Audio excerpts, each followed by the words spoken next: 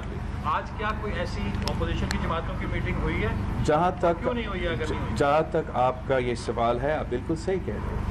یہ روایتیں نہ صرف اس سیشن کے لیے، ہر سیشن کے لیے، ہر اجلاس کے لیے، خاص طور پہ بجٹ سیشن کے لیے مسلسل ہوتے رہے ہیں. یہ روایتیں اگر ٹوٹے تو اس حکومت نے توڑوائی. یہ روایتیں اگر میں کہتا ہوں کہ اسد کیسر کی اسپیکرشپ اور اس کی ڈیپٹی اسپیکر کی اسپیکرشپ اس ملک کی تاریخ میں سب سے بدترین اسپیکرشپس رہے ہیں، تو میں یہ کہہ رہا ہوں، مطلب میں ان سارے دور کا ذکر کر رہا ہوں جب عامر بھی تھے. وہ اس لیے کہ سب basic sets of rules and principles ہیں جس کو اگر وہ فال کیا جائے تو وہ ہاؤس فال کام کر سکتے ہیں. اور نہ حکومت کی طرف سے، نہ جس کا ذمہ داری ہوتا ہے کہ ہاؤس چلائے، اور نہ اسپیکر کی طرف سے یہ کوشش کی گئی ہے. Actually leader of the house کا مطلب کیا ہے؟ مطلب ہی is the leader of the National Assembly. وہاں اس کا ایک جاب ڈسکرپشن ہے. گیلانی صاحب بھی وزیر اعظم رہا. لیڈر آف دا ہاؤس کا مطلب تھا کہ وہ جواب دہ تھا اس اسمبلی کو، ٹریجری اور اپوزیشن بینچز کو، پورے ملک کے عوامی نمائندے کو. وہ جا کے وزیر اعظم کا تقریر ہونا یا تقریر سننا کا زیادہ اہمیت نہیں ہوتا تھا. اہمیت زیادہ یہ ہوتا تھا کہ ہم اس ملک کے مسائل کا حل نکالیں. اور یہ صرف ہو سکا اس لیے وزیر اعظم گیلانی صاحب، پاکستان پیپلز پارٹی کا صدر زرداری، پورے کے پورے ٹیم نے ایک جمہوری انداز سے یہ ملک چلانے کی کوشش کی، جس کی وجہ سے 2/3 میجورٹی ہونے نہ ہونے کے باوجود ہم نے وہ کام کیے ہیں جو تاریخ یاد رکھے. اعجاز پھر ناصر رکھی سے یہ بتائیے کہ آج آپ لوگوں نے اس پارٹی میں یعنی اپوزیشن کو جو اجلاس تھا اس میں شرکت نہیں کی، لیکن جب اپوزیشن بہت دعوے کرتی ہے، ایک جانب سے نون لیگ کرتی ہے، دوسری جانب سے پیپلز پارٹی کرتی ہے، لیکن پھر آخر میں وہ سب ڈفیوز ہو جاتا ہے معاملہ، تو عوام آپ لوگوں پر کیسے اعتماد کرے؟ اور جب یہ حکومت کی جانب سے بھی یہ پھیلایا جاتا ہے کہ ڈیل ہو گئی، تو پھر لوگ اس بات پر کیوں نہ اعتماد کریں کیونکہ اپوزیشن اپنی کمزوری ظاہر کر رہی ہے؟ ایک کوشچن ایوریبڈی، سوری. دیکھو، میں نے آپ کو کوئی ڈھکی چھپی بات تو نہیں کی. میں نے فلو کے سامنے، فلو پہ جو کہا تھا اسی پہ عمل کیا کہ اگر اسپیکر صاحب ملک کے سامنے وعدہ کرتا ہے جو کہ اس نے کیا کہ وہ اس کے مطابق چلے گا، تو میرے لوگ، اور ہمیں یہ روایت رکھنا چاہیے کہ انداز بہتر ہو نا. اب اسپیکر کے اوپر ہے کہ وہ اپنا جاب کرے. اب تک ایک دن نہیں رہا کہ وہ صحیح طریقے سے چلا. ہاؤس بزنس کمیٹی میں بیٹھنا ڈیل نہیں ہوتا. یہ طے کرنا کہ آفس میں کب ٹائم آنا ہے، کیسے بیٹھنا ہے، کہاں سے کھڑا ہونا ہے، وہ ڈیل نہیں ہوتا. وہ بنیادی ذمہ داری ہوتا ہے حکومت کا اور اسپیکر کا کہ یہ کام چلائیں. ایسے انسٹیٹیوشن جس میں سیاسی مخالف ایک دوسرے کے مقابلہ سیاسی انداز سے کرے. اب وہ کام نہیں ہو رہا ہے. اور جب ایک ہر کسی بات کو اگر وہ کوشش واقعی کر رہے ہیں، میں نہیں سمجھتا ہوں کہ کوئی واقعی کوشش کیا گیا، لیکن اگر واقعی کوشش کیا جاتا ہے کہ نیشنل اسمبلی صحیح چلے تو میں بار بار اس کو اپریشیٹ کروں گا، بار بار یہ خواہش رکھوں گا کہ یہ انسینٹیو یا یہ کوشش، یہ موقع، یہ پوزیشن کامیاب ہو جائے. اگر نیشنل اسمبلی چلے گا تو ملک کے عوام کے مسائل حل ہوں گے. اگر نیشنل اسمبلی نہیں چلے گا تو مسائل حل نہیں ہوں گے. اگر سر یہ بتائیے گا کہ وزیر اعظم صاحب نے انتخابی اصلاحات کے حوالے سے اپوزیشن کو دعوت دی ہے کہ وہ آ کے بیٹھیں اور